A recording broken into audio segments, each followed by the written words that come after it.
Саламатсыздарбы, урматтуу биздин көрөрмандар. Биз Казакстандын Астана шаарындабыз. Пирамида телеканалында кайрадан бул берүүбүздө дагы Айткулов Самирбек мырза жөнүндө азыр сиздерге кененирээк баяндап беребиз. Авангард стиль. Надежность, качество, комфорт. Авангард стиль, когда выбор очевиден.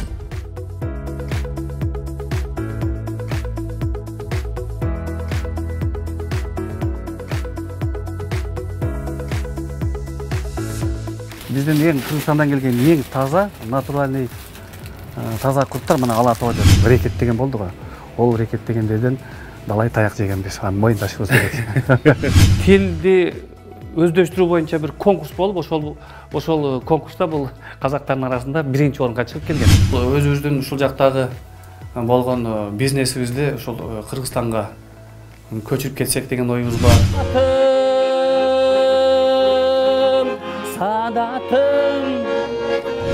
Кыргызстанга салам. Айткулов Замирбек Рысмаматович 1972 жылы Ноокат районунун Көкбел айылында төрөлгөн. 1990 жылы Ош мамлекеттик университетинин юридикалык факультетин аяктаган. 1995 жылы Кызылкыя мектебинде мугалим болуп иштеген. 2000 жылдан бери Астана шаарында жеке ишкерлик менен алектенет. Жубайы Мундузгүл Бексултанова экөө 4 баланын ата-энеси.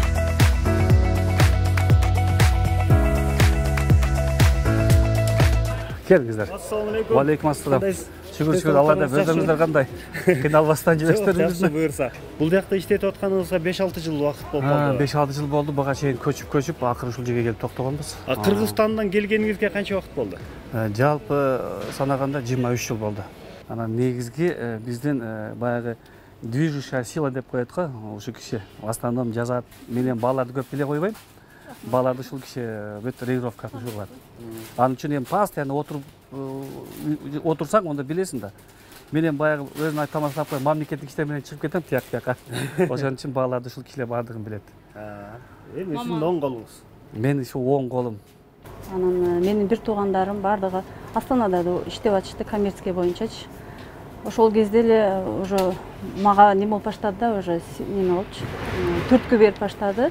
Себеби дегенде бир туугандарым барды, бир келгенде квартира алат, бир келгенде машина алат, бир келгенде дагы бир кандайдыр жакшы жетишкендиктерге жетип аткандан кийин биз дагы кызыгып баштадык. Барып иштесек иштеп келели. Бирок башында аябай кыйнал, мындай өзүбүз да ойлондук келгенденчи.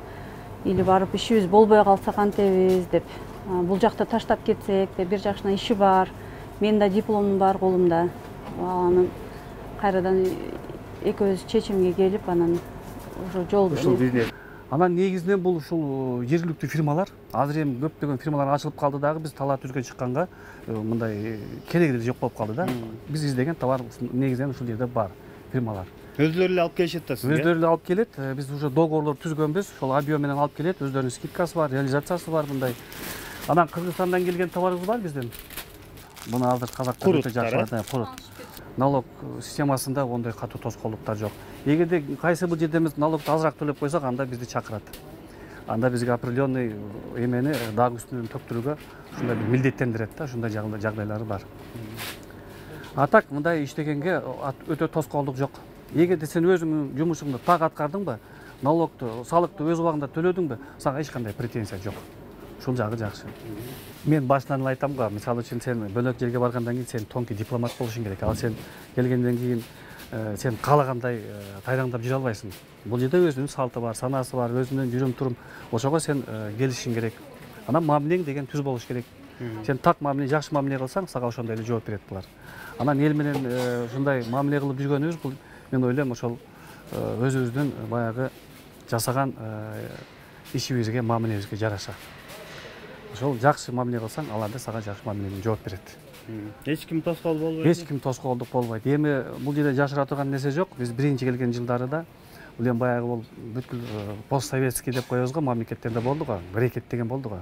Ол рекет дегендерден далай таяк жегенбиз, мойындашыбыз керек. Ошонун аркасында үйрөнүп отуруп, акыры бүгүнкү күндө ушундай эмеге жеттик. Алар менен да дос болдуңуздар да. Дос болдук, күрөшкөн менен күрөштүк, ушундай акыры жеңип чыктык да кыскасычы. Бирок бүгүнкү күндө андай эме таптакыр жок Казакстанда. Алмаз, самалдын заявкасы чыктыбы? самалдын заявкасын жибергиле биринчи. Анан кийин Венеранын заявкасын чыгаргыла.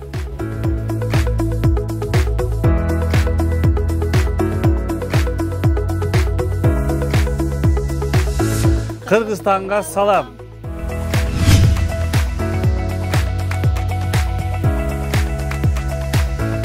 Бул биздин райондун аталышы Көктал 1.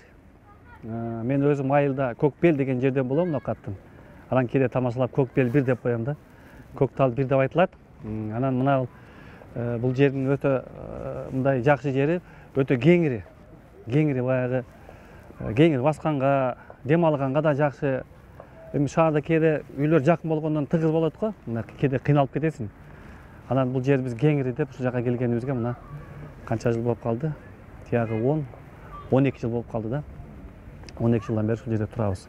Келгенде магазин жок болчу айланада. Нан алабыз деп тияка кетебиз. Барсаң жок болуп калат. Бияка кетебиз.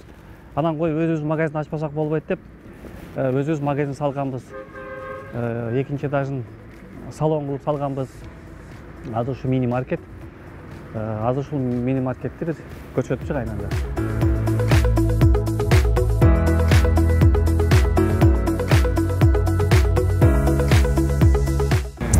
Бул ошол кичинекей кызымдын атынан эле салон Аниса деп ачканбыз, ошо магазин жанынан.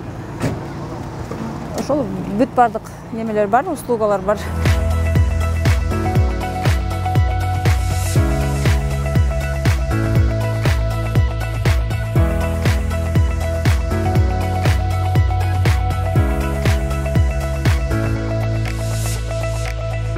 Бул менин үй бүлөм. Мына аялым аты Мундузгүл. Анан кийин чоң кызым Аймончок. Анан кийинки экинчи кызым Малика. Анан кийин менин орун басарым, менин балам Искендер. Анан эң кичинекейибиз Аниса. Эми биздин алдыга койгон максатыбыз аман эсен ушул элибизге, журтубузга барып, ал жакта дагы канчалаган туугандарыбыз бар, досторубуз бар дегендей. Анан ушул биз элибизге кызмат кыла албай калсак да, жок дегенде ушу бала чакалышторго барып кичине кызмат кылып берсе деген оюбуз бар, максатыбыз бар. Мен өзүм болгону Кыргызстанда 5 жыл иштедим, университетте сабак берип. Эми баягы армандарыбыз бар дегендей, бирок шартка байланыштуу ушул жака келип калдык го. Мен ойлойм, ушу бала чакам ошол жака барып калса, ушу биздин ордубузга дагы элибизге кызмат кылып берет деген чоң үмүттөмүн. Кудайга шүгүр, ушул Казакстандын жеринде жүрүп, чайын ичип жүрөбүз, балдарыбыз окуп атат, мисалы балдарыбыз менен мисалы мактанарлыктай өзү балдарыбыз бар. Бардыгы мисалы грант деп коет, сиздерде бюджет деп коет, мисалы Кыргызстандачы. Бардыгы бюджетте окуйт, бир дагы акча төлөбөй, стипендия алышат, например. Ошол эми насип кылса, Кудай кааласа Кыргызстанга барып, бизде кызмат кылып, мына балдарым кызмат кылсын деген ойдобуз. Бирок баягы отурукташып калгандан кийин аябай кыйын экен. Мисалы бир жумуш таштасаң, экинчи жумушуң калат, үйүңү таштасаң, короо жайың калат дегендей, ал жака барып кайрадан Кыргызстандан уже фундаментти кайрадан түзүү деген да бизге оңойго турбайт, аны билесиздер. Ошол күн өтүп атат, ошентип ошол менен жүрөбүз. Эми биздин семьянын жетишкендиктери жөнүндө бир айта кетейин. Эми мына мен кыздарым өзү группага жазганда үлгүлүү семья деп жазган экен, ошого мен макул эле болуп атам. Көрмөттүү Замирбек Рысмамат уулу дейт. Евразия улуттук университетинен ата-энелерге бир алкыш менен келген, алкыш жарыяланган бизге. Анан кийинки аялымдын жетишкендигин айтып коеюн, Бексултанова Мундузгүл. Ал волейбол боюнча кече өттү. Сарыарка районунда 9 команданын ичинен 3-чү орунду алып келишти. Булардын командасы. Анан кийин жетишкендиктерде мына мен чоң кызым Аймончоктун бул жерде менен ар бирин ачып отурганга убактыбыз болбойт экен. Бир ондогон дипломдору турат. Анан мына өзүнүн бүткөн дипломдору, кызыл диплом. Бүгүнкү күндө эми иштеп, окуп атат. Анан кийинки Малика кызыбыздын дипломдору, эми экинчи кызым дипломдорун эсептеп бүтпөйсүн. Лидерлердин ичинде. Мына Лидеры 21 века деген китеп чыккан.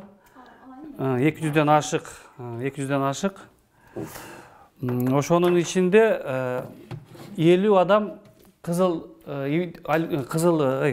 алтын медаль менен сыйланды.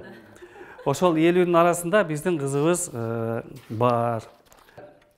Бул медальды айтайын, бул Искендер балабыздын мектебинин атынан биз ата-энелер өзүбүздүн команданы түзүп, то есть биздин семья команда түзүп, ошол мектептеги конкурска катышып, ошол жерде биз 2-нчи орунду алып келгенбиз.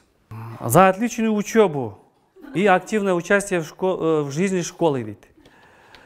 Аниса, за красивые глазки, дейт, а?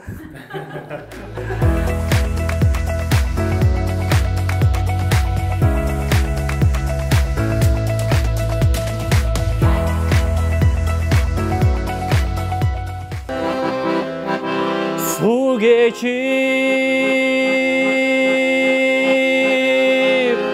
ак жаныга төшүм тосуп келемин сени көздөй максат коюп кайтпайын кайсы убакта сапарымдан саадатым күнүгө сени мени тосуп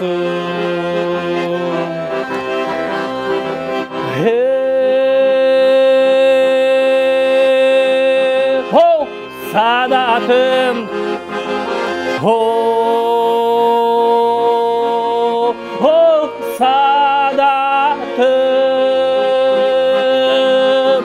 саадатым саадатым күнүгө сени мени тосуп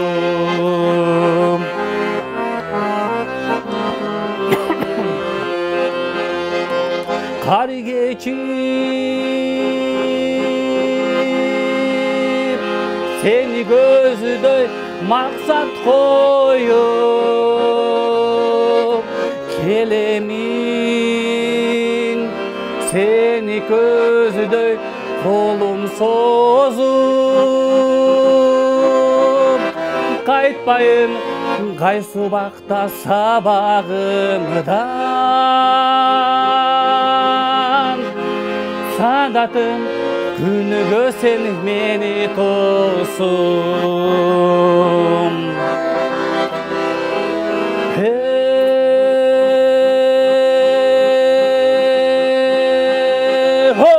саадатым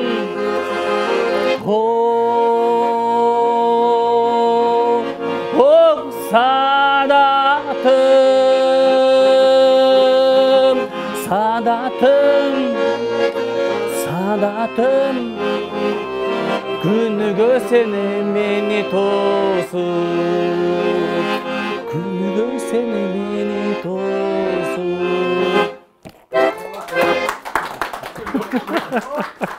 Силерге дагы чоң ийгиликтер болсун. Ар дайым ушундай элдин талабын ишке ашырып жүрө бергиле. Ушул мисалы үчүн биздин кыргыз эли дүйнөнүн 4 бурчуна чейин таркап кетти. Ошолордун эми ким кандай жүргөн жерлерин тартып жүрөсүңөр. Ушундай бир кыргыз элибиз ар дайым кайсыл жакта болбосун, аман болсун. Ушундай жакшы күндөрдү сүрүп жүрө берсин. Кыргыз элим дагы тынч аман болсун. Ар дайым биз кыргыз элибизди сагынабыз.